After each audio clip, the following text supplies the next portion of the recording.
Hi dear student, आप सबका फिर से एक न्यू वीडियो में स्वागत है। आज हम लोग देखेंगे क्लास 8 का प्रश्नावली 9.2 क्वेश्चन नंबर 2, 3 और 4 इन 3 क्वेश्चनों का सोल्यूशन इसमें देखेंगे। तो आप लोग शुरू से लेकर के अंत तक बने रहिएगा। आपको विश्वास दिलाते हैं कि आपको क्वेश्चन बेहद आसानी से समझ में भी आएगा और क्वेश्चन बनेगा भी। तो चलिए बिना देर किए हुए क्वेश्चन नंबर 2 की ओर हम लोग चलते हैं। और किताब है तो आप लोग भी निकाल लीजिए। क्वेश्चन हम पढ़ रहे हैं, आपको दिखेगा ऊपर लिखा गया है क्वेश्चन नंबर 2 में कि किसी आयत की आसन्न भुजाएं क्रमशः, आयत है और आयत की आसन्न भुजाएं मतलब दो भुजाओं का मान दिया गया है 6p² और q² एवं दूसरा भुजा है 2pq है, तो आयत का क्षेत्रफल क्या होगा। सिंपल इसमें आयत का क्षेत्रफल पूछा गया है, तो आपको आयत का क्षेत्रफल का फॉर्मूला आना चाहिए। और जो भुजा दिया गया आसन्न भुजा का इसमें जिक्र किया है, तो आसन्न भुजा का मतलब होता है उसके दोनों मतलब अगल बगल की भुजा। एक होता है आयत का फिगर कुछ इस प्रकार होता है, तो आप आयत का फिगर भी बना सकते हैं, आयत का फिगर बना भी सकते हैं, नहीं बना सकते हैं।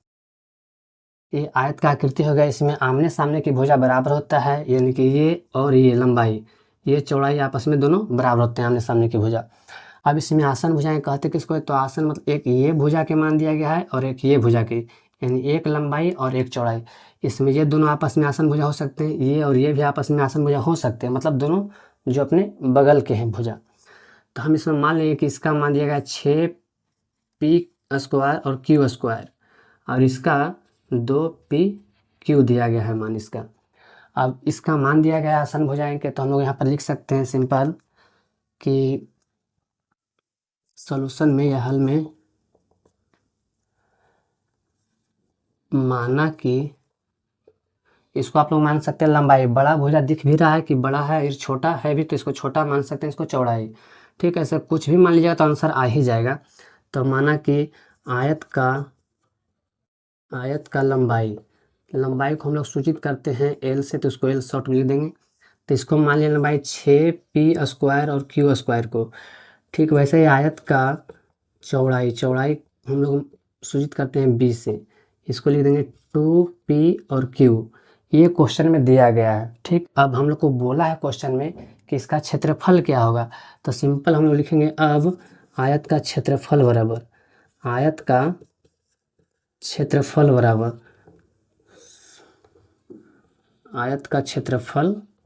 बराबर फार्मूला होता है लंबाई गुने चौड़ाई। लंबाई को हम लोग एल माने तो आप लोग एल गुने बी भी लिख सकते हैं, कोई दिक्कत नहीं, अन्यथा आप लोग लंबाई गुने चौड़ाई भी लिख सकते हैं।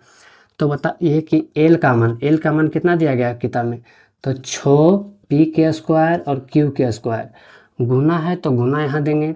b का मान भी दिया गया है 2p और q। इस बात में किसी को दिक्कत है तो बोलिए कि हाँ यहाँ दिक्कत है। सिंपली ये दोनों का मान हम रख दिए, एल और बी का मान। अब सिंपल क्या होगा, हम लोग क्वेश्चन नंबर 1 में सीखे थे फर्स्ट वीडियो में, 9.2 का फर्स्ट वीडियो में आप बताए भी थे कि जो ये गुना कर लेंगे जो भी विद्यार्थी अच्छा से, उसको भाषा वाला क्वेश्चन में उनमें दिक्कत नहीं होगा। क्यों, क्योंकि यहाँ फिर भी लास्ट में आता है क्या होता है, गुना ही होता है, गुणनफल ही तो ज्ञात करना है इसका। तो बताइए पहले अचर का गुना करेंगे अचर के साथ, अचर यहाँ 6 है और यहाँ 2 है, तो 2 गुना 6 यानी 6 दुनाई 12 हो गया सिंपल। अब चलेंगे इसके बाद इसमें, तो यहाँ लिखा हुआ p के पावर 2, तो p गुने यहाँ भी p एक मिल रहा है।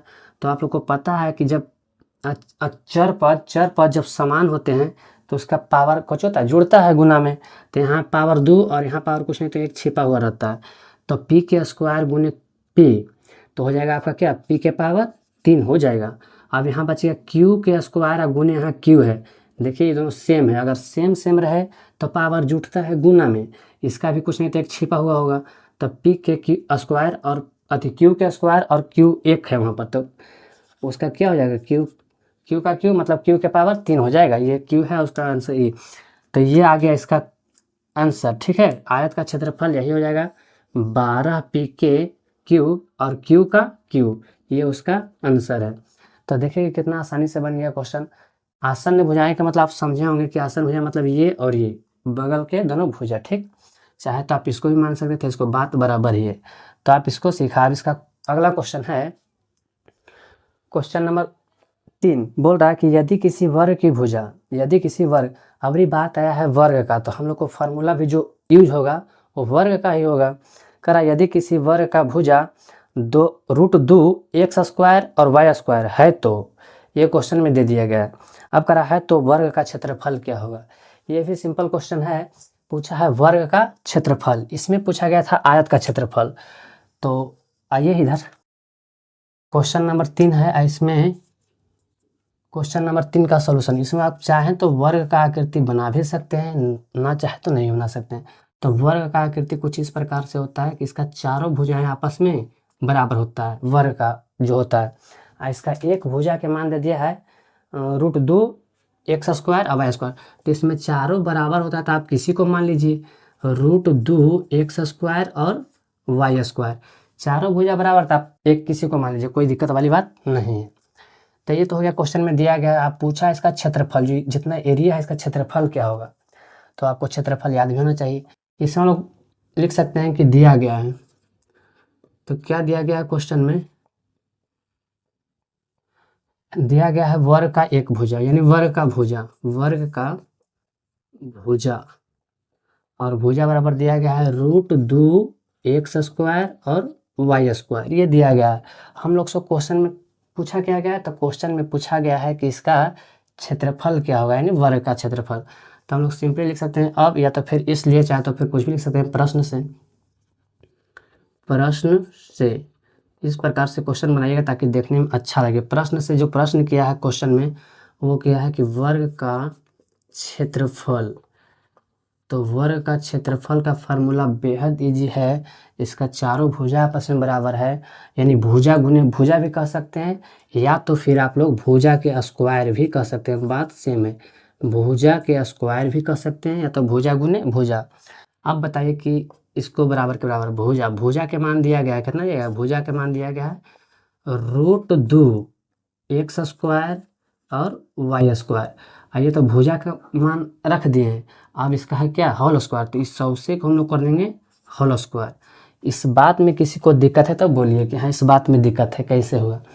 अब सिंपली इसको क्या करेंगे, ये जो स्क्वायर है ये अंदर में कोष्ठ के भीतर जितने भी टर्म है सभी के लिए है। कहने का मतलब है कि इसके लिए भी है स्क्वायर, इसके लिए भी स्क्वायर है, और इसके लिए, तीनों के लिए स्क्वायर है। जो ऊपर में है ये 2 है पावर, सभी के लिए है। तो हम लोग बारी बारी से सबका स्क्वायर करेंगे।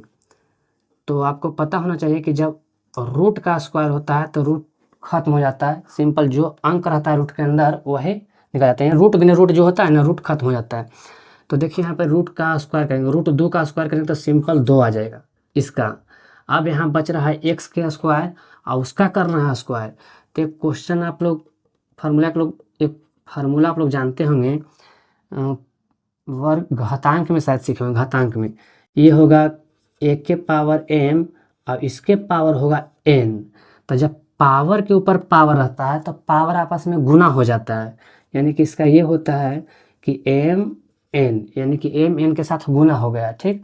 तो ये रिजल्ट आप लोग याद रखिएगा, बहुत काम देता है।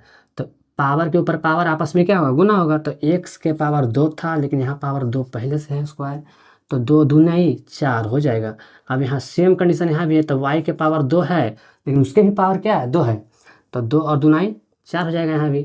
तो इसका जो आंसर है यही हो जाएगा 2 x के पावर 4 और y के पावर 4। ये हो गया वर्ग का क्षेत्रफल। तो बताइए अगर दोनों क्वेश्चनों में किसी भी स्टेप में दिक्कत हो तो आप बिल्कुल कमेंट बॉक्स में आप क्वेश्चन नंबर लिख करके स्टेप बता दीजिए कि हाँ कौन सा स्टेप में आपको दिक्कत है, पहला स्टेप, दूसरा स्टेप, तीसरा या चौथा स्टेप लिखिए, हम उसका रिप्लाई देंगे। आपका कमेंट का हमें बेसब्री से इंतज़ार रहेगा ताकि आप कमेंट कीजिए, हम उसका जवाब दे सकें। तो चलिए बिना देर किए हुए चलते हैं नेक्स्ट क्वेश्चन में। आइए अगला क्वेश्चन नंबर 4। अब क्वेश्चन नंबर 4 हम पढ़ रहे हैं, आप सुनिएगा। कह रहा है कि किसी त्रिभुज का आधार 7xyz एवं संगत शीर्षलंब 2x है तो त्रिभुज का क्षेत्रफल क्या होगा। क्वेश्चन में देखिए 2 चीज़ों का मान दिया गया है, यानी 2 भुजाओं का मान दिया गया है। बात यहाँ जिक्र हो रहा है क्वेश्चन में त्रिभुज का, तो जो भी फार्मूला यूज होगा वो फार्मूला किसका यूज होगा, ना ही तो आयत का और ना ही वर्ग का होगा, इसमें त्रिभुज का। इतना तो आपको पता चलता ही होगा। तो इसमें दिया गया त्रिभुज का आधार, तो सिंपली आप त्रिभुज का फिगर भी बना सकते हैं अन्यथा ऐसे भी सोल्व कर सकते हैं। तो त्रिभुज का जो आकार होता है कुछ इस आकार का होता है त्रिभुज, आप लोग भली भांति जानते भी होंगे। अब इसमें दिया गया आधार, तो आप इसको आधार मान सकते हैं। आधार का जो मान है 7xyz, इसको हम माने हैं 7xyz, ये दिया गया है आधार का मान। इसमें एक और बात है, करा संगत शीर्ष लंब। तो शीर्ष लंब ये होता है जो कि शीर्ष से गिरा होता है कहाँ, आधार के ऊपर एक लंबवत रेखा, उसी को बोलते हैं शीर्ष लंब। इसका जो मान दिया गया है किताब में वो 2x दिया गया है इसका मान। यही दोनों मान के बदौलत हम लोग इस त्रिभुज का क्षेत्रफल निकालेंगे। तो चलिए बिना देर के हुए इसका हल करते हैं। तो यहाँ लिख भी सकते हैं आपके यहाँ दिया गया है जो चीज क्वेश्चन में उसको हम लिख भी सकते हैं, अन्यथा डायरेक्ट भी हल कर सकते हैं। तो हम लोग लिख देंगे ताकि दिखने में अच्छा लगे। क्वेश्चन का सॉल्यूशन लिखेंगे, दिया गया है, दिया गया है। एक तो त्रिभुज का आधार दिया गया उसको लिखेंगे पहले कि दिया गया है त्रिभुज का आधार, त्रिभुज का आधार दिया गया है 7xy और z, ठीक, ये आधार हो गया। शीर्ष लंब दिया गया है त्रिभुज का शीर्ष लंब, त्रिभुज का शीर्ष लंब, शीर्ष लंब का मान कितना दिया गया है, तो 2x, ये दोनों मान दिया गया। हमसे पूछा गया त्रिभुज का क्षेत्रफल। बिल्कुल गौर से देखिएगा क्वेश्चन का हर स्टेप और बातों पर भी विशेष ध्यान दिया, कहाँ कब हम क्या बोलते हैं। तो यहाँ पर लिखेंगे, प्रश्न से लिख सकते हैं कि प्रश्न हमसे पूछा गया है, प्रश्न हमसे पूछा क्या गया है, तो त्रिभुज का क्षेत्रफल, त्रिभुज का क्षेत्रफल निकालने के लिए हमको कहा गया। तो आपको त्रिभुज का क्षेत्रफल का फार्मूला याद होना चाहिए जो कि बेहद ईजी है।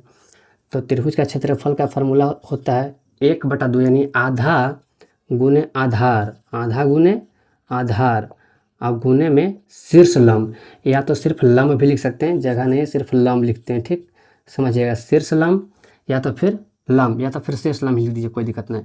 ये शीर्ष लंब, ठीक, शीर्ष लंब, कोई दिक्कत, समझिएगा आप लोग कि शीर्ष लंब लिखा गया है। तो इसका सिंपल आप मान पुट कर दीजिए 1/2 के 1/2, उसके बाद गुने के गुने, गुना है तो गुना, आधार का मान आपको यहाँ झलक रहा होगा 7xyz, 7xyz रख दिए किसके जगह पर, आधार की जगह पर। गुना है तो गुना का चिन्ह लगा देंगे। शीर्ष लंब, त्रिभुज का शीर्ष लंब यानी कि ये वाला मान, उसका मान भी दिख रहा है आपको 2x, तो 2x सिंपली। अब क्या करना है, जो सीखे थे क्वेश्चन नंबर फर्स्ट में यानी कि गुणनफल ज्ञात करना, यहाँ से तो सेम वही क्वेश्चन के आधार पर आ जाता है कि गुणनफल करना है। तो सिंपल आप इसको ऐसे कर सकते हैं कि अचर का गुना अचर के साथ, तो देख रहे हैं अचर यहाँ 7 है और क्या है यहाँ 2 है, तो सबसे पहले उसका हम लोग गुना कर लेंगे। चाहेंगे तो आप काट भी सकते हैं, कोई दिक्कत नहीं, काट भी सकते हैं पहले। तो 7 दूनाई 14, पहले इसको 1/2 को 1/2 गुने 7 दूनाई 14। अब हो गया अचर का गुना। अब करेंगे ये जो है चर पद, इसका गुना उसके साथ। तो x का गुना करेंगे x से, तो आप लोग को पता है कि इसका भी पावर 1 है, इसका भी पावर 1 है। अब गुना में पावर क्या होता है, तो जुड़ता है, यानी कि x के स्क्वायर। अब y इकलौता है यहाँ, क्योंकि पटी है ये नहीं है गुना में, तो बस वो यहाँ पर सिंगल रह जाएगा y, और z भी अकेला ही है तो उसको भी अकेला रख दिए। अब बताइए कि इसको से कटेगा, कट जाएगा आराम से, गुना में है, नीचे है, भाग में ये 2 है, तो 2 7 14, यानी कि 7 एकम 7, 7x स्क्वायर yz, ये हो गया त्रिभुज का क्षेत्रफल। तो त्रिभुज का क्षेत्रफल आप लोगों ने देखा।